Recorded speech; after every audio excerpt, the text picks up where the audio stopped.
When the birds become backyard birds, when your garden provides prime real estate for them, providing plentiful food and safe shelter. Today's episode of Backyard Biodiversity is the block for birds. We'll show you how to transform your garden into a bird paradise. Food is a big motivator for birds to hang around your garden. Our native birds eat 3 kinds of food. 1. Fruits and seeds off of plants. 2. Nectar from flowers. And 3. Insects. You can provide all 3 sources of food by bringing in more native plants into your garden. You can do this either by seeing what seeds the birds bring in by themselves, or take the initiative to go to your local nursery and bring in more native plants for your garden. Flowering plants like kawhi and harakiki provide ample amounts of nectar to tui and other nectar-sipping birds.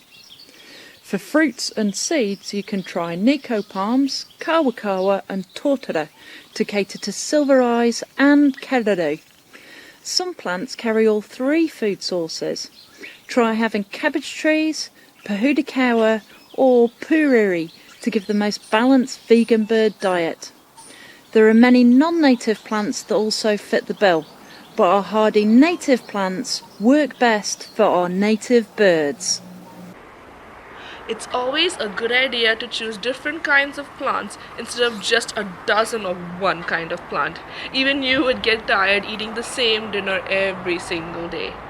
Bringing in different kinds of plants also brings in different kinds of bugs, so that gives your pea waka waka and your riro riro or the grey warbler something to munch on. You can make sure your birds have food all year round by bringing plants that fruit and flower in different seasons. Check the monthly calendar to see what these plants are and what would suit your garden best.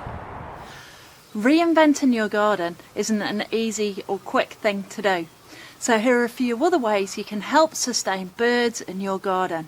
For one, you can provide more insect traffic by providing a compost heap, piles of sticks and also bug hotels. This is especially important in the winter when there's not much of the food around. Here are a few other ways you can help feed birds in your backyard.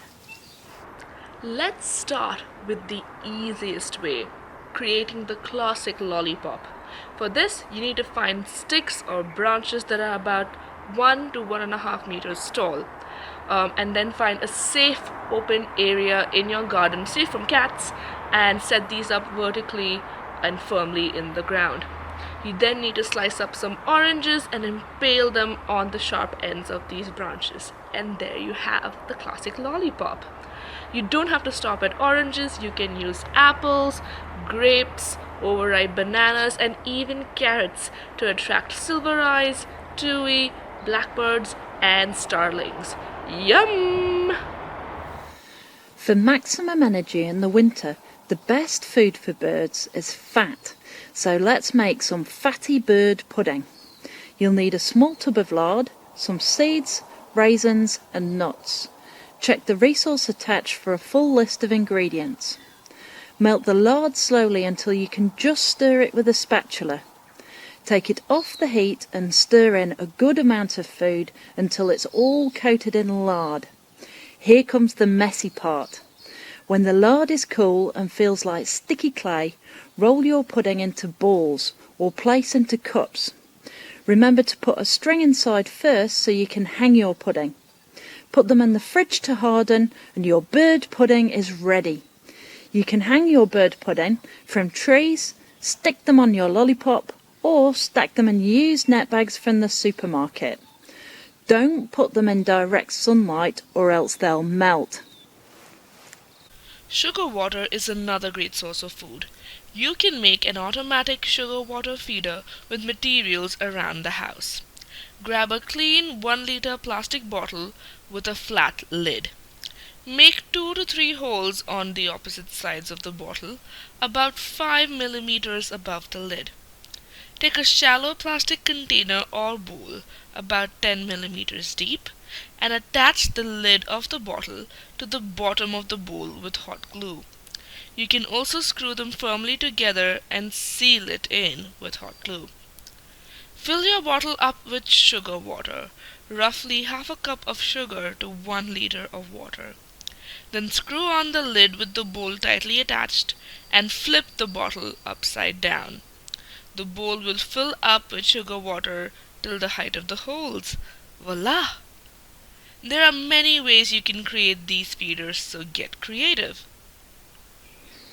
You can place your feeder on a wooden feeding platform, or you can twist wire around your bottle and hang it from a branch. It's important to place any food or feeders in a slightly open area and well off the ground for the birds to use.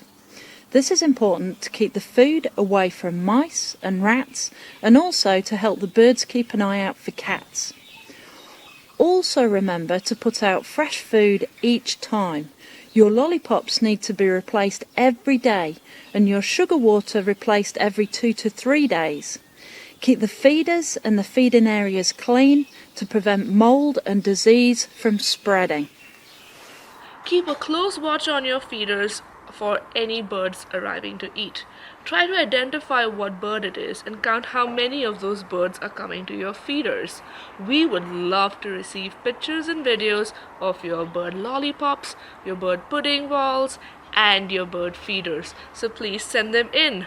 Winter is coming, so it's time to make your garden bird friendly.